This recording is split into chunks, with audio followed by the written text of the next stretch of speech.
Լավ, Աննա 1997 թիվներ, երբ ծնողները ինձ հանձնեցին մանկատանը, ավելի ճիշտ 95 թվականից ես մանկատան եմ եղել, բացի Վանաձորի մանկատնից եղել եմ նաև 2 մանկատուն, Աղթիկի և Սոս մանկատանն եմ եղել, այնուհետև այնտեղից մեզ տեղափոխեցին Վանաձորի մանկատուն,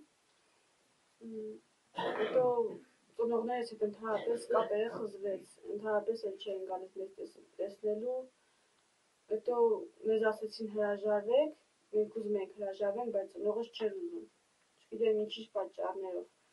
հետո երբ մանկատնից արդեն չափահաս և դուրս եկան մանկատնից գնալու տեղ չունեի, մեր ծանոթ կնոջ միջոցով գտա ծնողներիս, գնացի մեկ ամիս իրենց տանը բնակվելու, հետո նորից խոչընդոտներ առաջացան, վիճում էինք, հերացուն էի, ինքը ինչ չէր ընդունում, իրա պատճառով էր, որ հայտնվել էի մանկատանը, հետո բացի այդ սոցիալապես անապահով էին, դրա համար էլ էր հայտնվել մանկատանը, երբ գնացի այնտեղ ծնողներիս տանը մնալու, նորից վիճում էր իմ հետ, հայհոյում էր, նույնիսկ խփել է, խորթայրը, հա, խորթայրս, ձեռք է բարձրացել ինձ վրա, ինձ անընդհատ սպառնում էր ինչ-որ բաներ ու տնից դուրս արեցին ինձ, իմ մայրը չպայքարեց ինձ տանը պահելու համար, ինձ ընդհանրապես չէր հետաքրքրում, երբ ինձ դռանը տեսնում էր, չտերելու էր տալիս, չէր նկատում,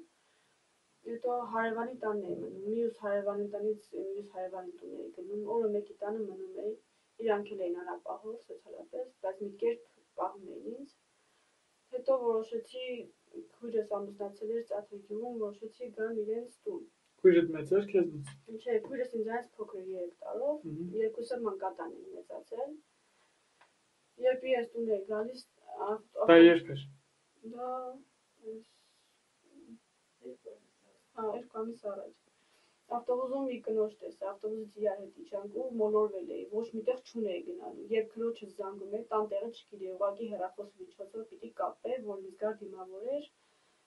մի կնոջ տեսա ավտոբուսում, իրար հետ իջանք, մոլորվել էի, լաց էր լինում, ասավ աղջիկ ջան, ինչ ա եղել, ասի տեղ չունեմ գնալու, քրոջս հետ պայմանավորվել եմ, բայց հիմի չի պատասխանում հեռախոսին, ասա վայ կտանեմ իմ տուն, հետո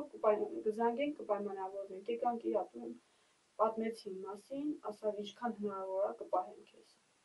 հետո ինքն էլ իրա մասին պատմեց, որ հիվանդ կին է, միայնակ է մնում, բայց անապահով է, ոչ վարելուք ունի, ոչ սնունդ ունի, ասենք դեղ խմող կին է, բայց դեղորայքի գումար էլ չունի ու ուզում է գնա ծերանոց, ու ասաց, որ արդեն դժվարանա ինձ պահի, ես էլ պիտի փողոցում հայտնվեի, գնացի մարզպետարան, այնտեղ դիմեցի իմ հասանելիք տան համար, ում Սաքսյան Նայեք Սաքսյանը երեխաների պաշտպանության վարչության պետը, իրեն դիմեցի, ինքն ասաց, որ Ստեփանավան պիտի մեզ համար տներ գնեին, ասաց, որ այդ ծրագիրը խափանվել է, էլ չկա, մերժվել է կառավարության կողմից, հետո ասեցի, բա ինչ անեմ, ես իմ դռանն եմ մնացել, աշխատում էի ես, ուղղակի երբ հարևանի տանն էի մնում, արդեն իրանք ինձ չէին կարող պահել, ասենք դոմիկ էր, միսյոնական դոմիկ էր ու 5 անդամ էին, ու քնելու տեղ էլ չկար, ես էլ ասենք գնում էի աշխատանքի, բայց մտածում էի, բա հիմի այսօր որտեղ գնամ մնամ, որ եկուս գամ աշխատանքի, սնունդ չունեի, որ տաներ այնտեղ ուտեի աշխատավայրում, հետո աշխատանքից դուրս եկա, ասեցի, որ մի քիչ սոցիալական պահել կա,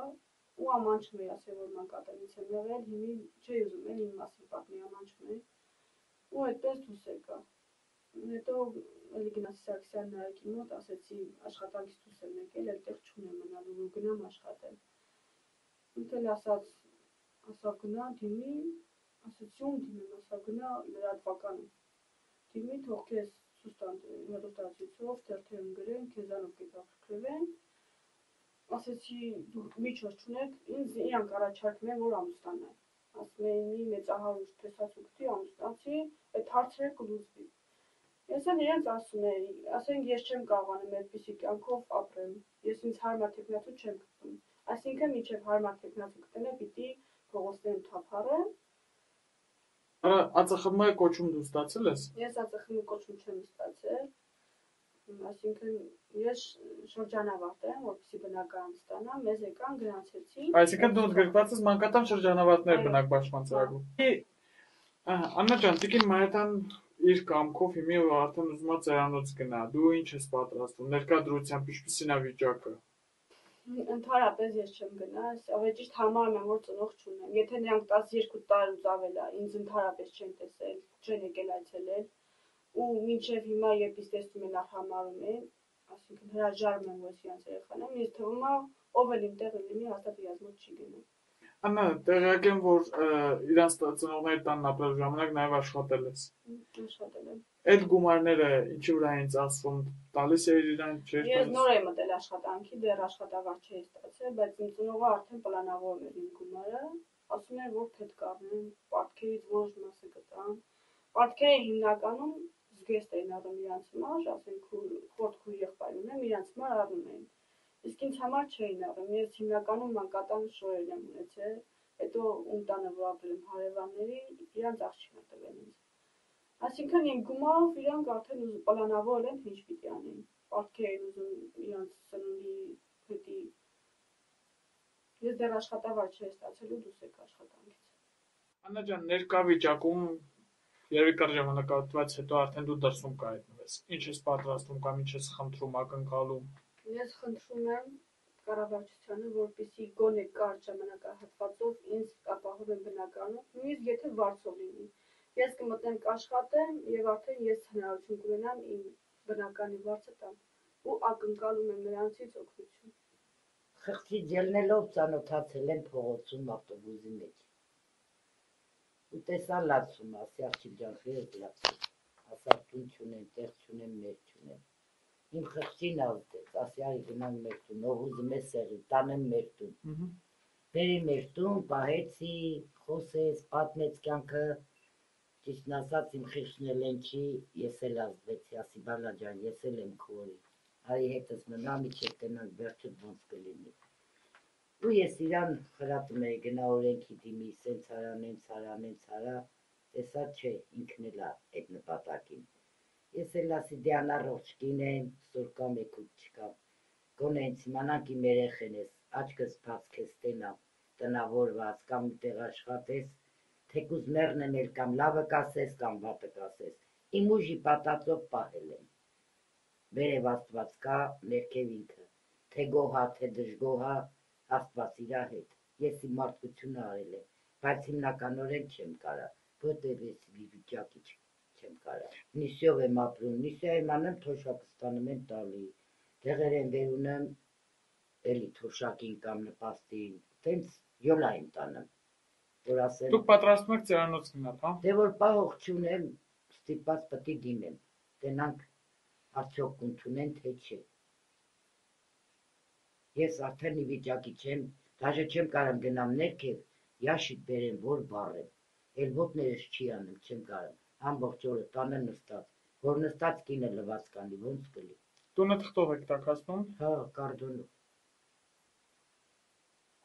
Փետի գումար չունեմ։ Դե Աննայի համար էլ անկկալում եմ նրանով, որ երեխա թող ինքը գոնե մի անկյուն ունենա, աշխատի, ջահելա, բախտը բաց կլինի, մի լավ բախտի տեր կլի, ոյտով ասմա եթիմի ղադրը լավ գիտի, երեխա է, ես կուզեմ, որ կյանքը լավն լի, հեռվից էլ իմանամ ուրախանամ, նրանից հետո ինքը թե ինձ կհիշի, չի հիշի, Աստված իրա հետ, ես կուզեմ իրա լավը լի, վատը չեմ ուզում, ես հաշվում եմ իմ երեխենա, ինչքան սաղ եմ կարամ օգնեմ, բայց որի վիճակի չեմ, էլի ոնց սոված եմ թողեմ ոնց ծարավ, ասում եմ բան չկա, վերև Աստված կա, բալա ջան, մի դուռը քեզ մա բաց կլի, սենց չենք